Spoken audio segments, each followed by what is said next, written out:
What is up, team? In this video, we're going to be going over how to chase Piff the Magic Dragon, get more Piffs, more Piff Daddies.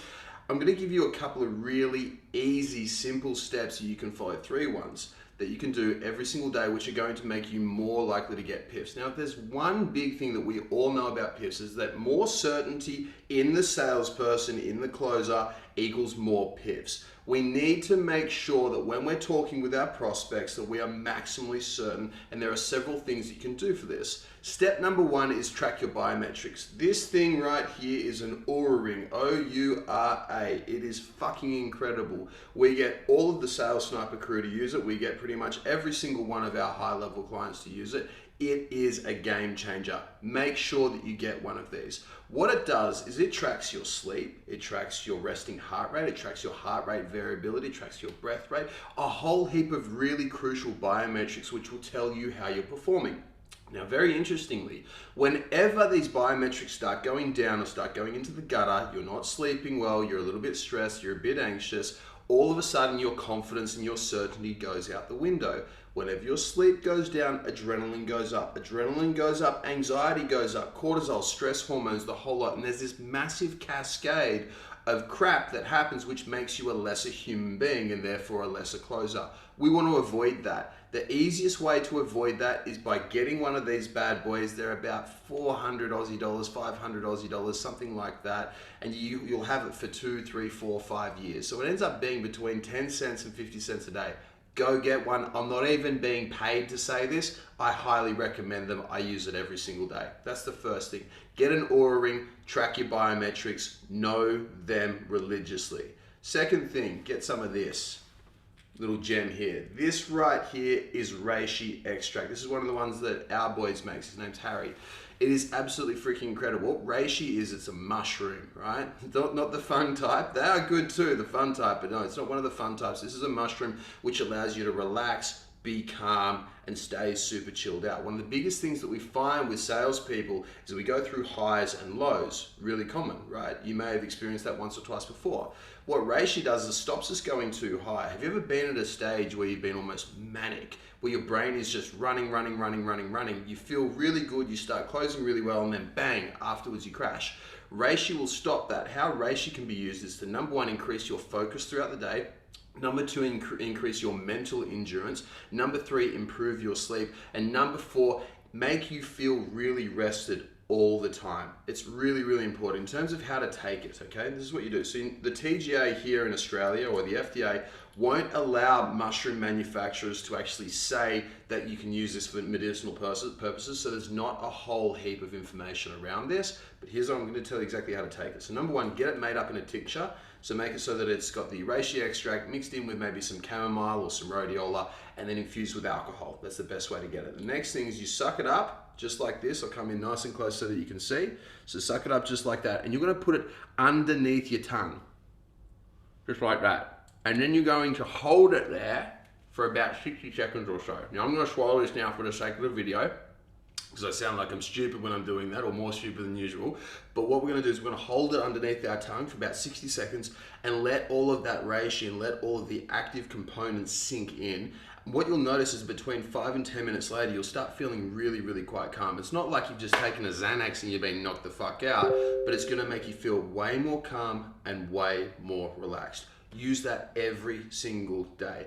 Number 3, and the biggest one of all, you need a coach, you need a mentor, you need someone to hold you accountable. This is why I have a job. This is why we coach all the salespeople. In fact, most of the people who you're going to sell for, there's probably a high chance that I've either coached them or I'm currently coaching them, right? You need to get someone to hold you accountable, and here's why.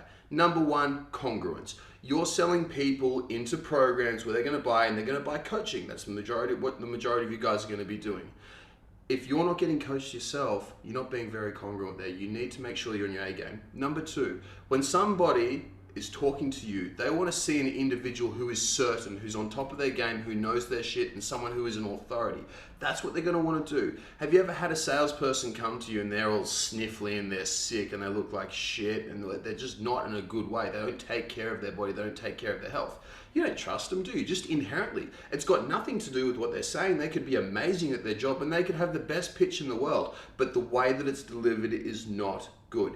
You need to show up every single day, because when you show up, that's when people have certainty, and then that's when they'll have confidence in you, right? So we need to make sure that you've got someone who's going to be guiding you all the time and making sure that you're always on your A game. If you can give your prospects certainty, that's when you're going to get more closes and more PIFs. I hope this helps, guys.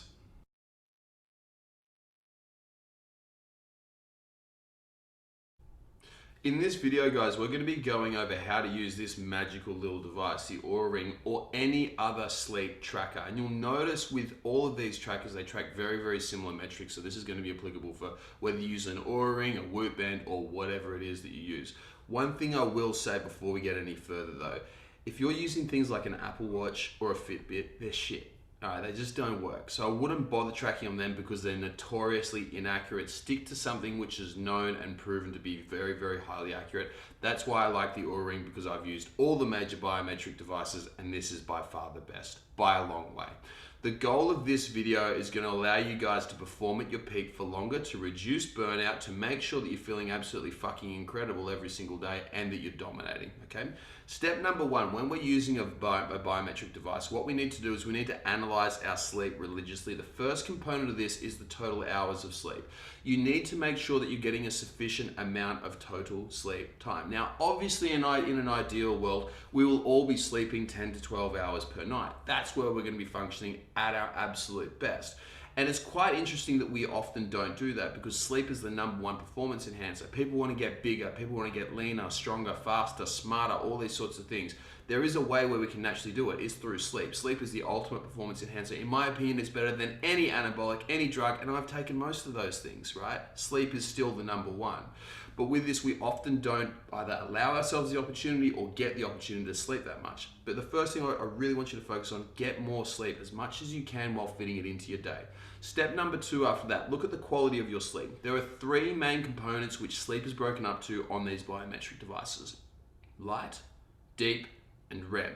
Light sleep is just a very light, non-dreamy, non-recovery, non-restorative sleep. It's almost like your body is getting ready and assembling it so that we can go into these deep and these REM states.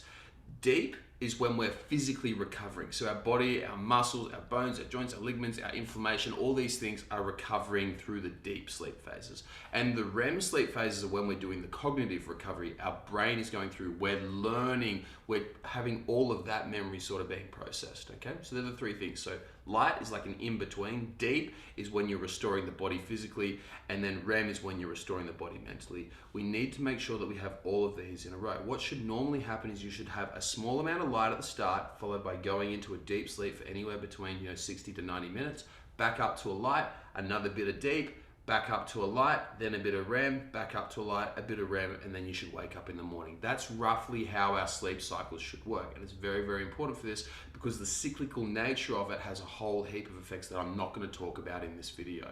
So what we need to do is we need to make sure that every single night we're getting at least 90 minutes of deep sleep and at least 90 minutes of REM. It's very, very important. If we don't get that amount of time, we're not going to physically recover if we don't get enough deep, and we're not going to mentally recover or learn.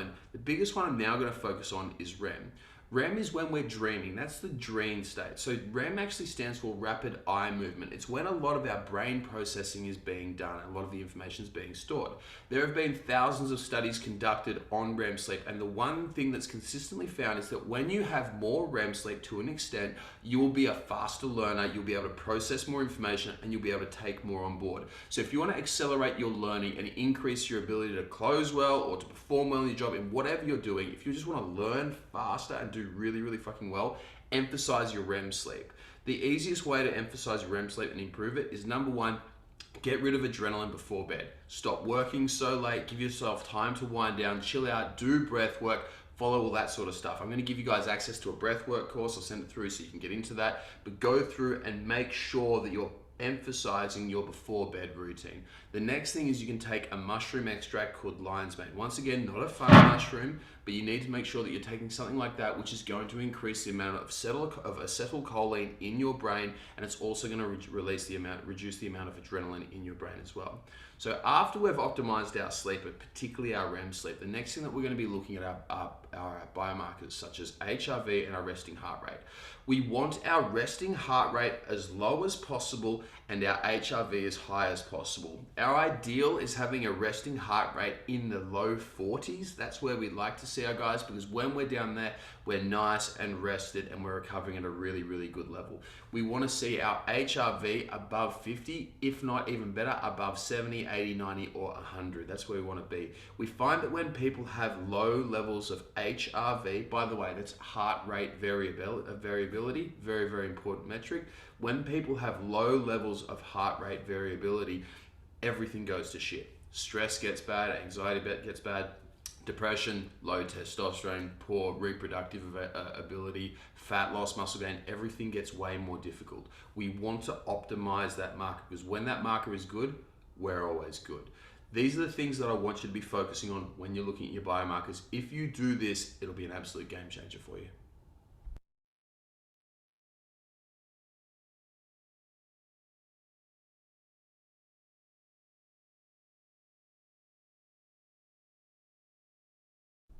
My coaches are a bunch of fucking savages, and we hold them to a very, very high level. One of the things that we've introduced to them is we track 5 key areas of their life.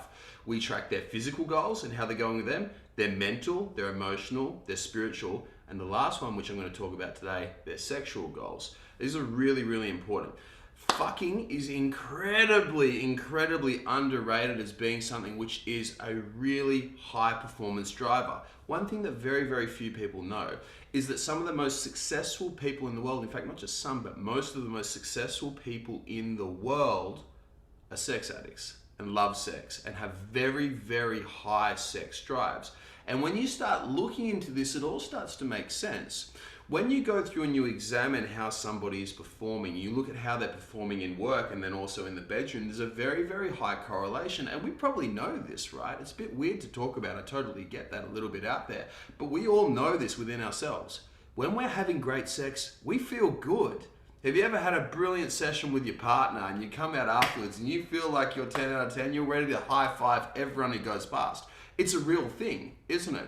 And that's why making love and having sex is so important. Now with this, I'm not talking about like going out and fucking everything that moves and having low quality sex. I'm talking about having really, really high quality sex, emotional, passionate love, like love making with someone that you actually care about. It is really, really important that we do this. Whenever we have sex, we get several key hormone releases. Number one, we have the dopamine drive. That's the thing that makes us want sex and want more and more and more and more and more. And when we train ourselves to love this dopamine, to get a whole heap out of this dopamine, this ends up going into other areas of our life, because dopamine is a neurotransmitter which also regulates, number one, our learning ability, number two, our motivation in all areas of life, and number three, our brain processing and brain power. It's really, really important. The next neurotransmitter that works on is serotonin. So actually at the point of orgasm, it's really, really interesting.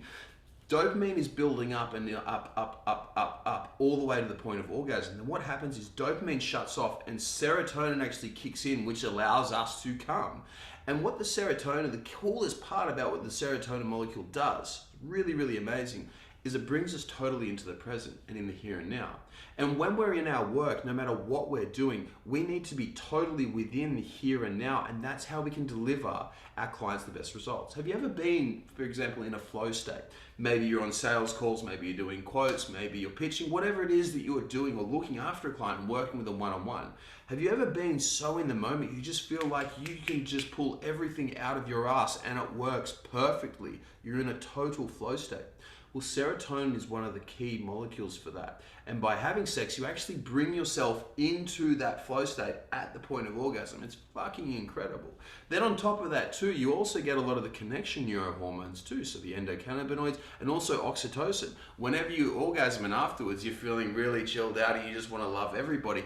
That is an amazing state to be in, because you'll be more relaxed, more calm, and then able to focus more on your work. Sexuality and sex is incredibly important, and for some reason our wacko modern society has downplayed how influential it can be. So if there's one thing that I would love all of you guys to do, is make more love. Make more good, solid love, not war, right? As cliche and as cheesy as that sounds. Make more love, have more great, amazing sex. Now with that, the question that I always get from this every single time is, what about self-love? Self-love doesn't actually quite do the same thing. The most important thing about this is actually having connection, seeking connection and getting that connection with another person. So going and jerking the gherkin or whatever it is that you want to do doesn't quite cop it, it doesn't quite cut it. In fact, it actually often has the opposite effect. I'd rather you be celibate than, sitting in a room somewhere doing whatever you want to do, right? So we want to try and minimize that. But making love is absolutely incredible. Make sure that you're doing it. Make sure that it's passionate, it's intense, and it's actually focused on connecting with that other person, because it will have huge, huge ramifications for your business.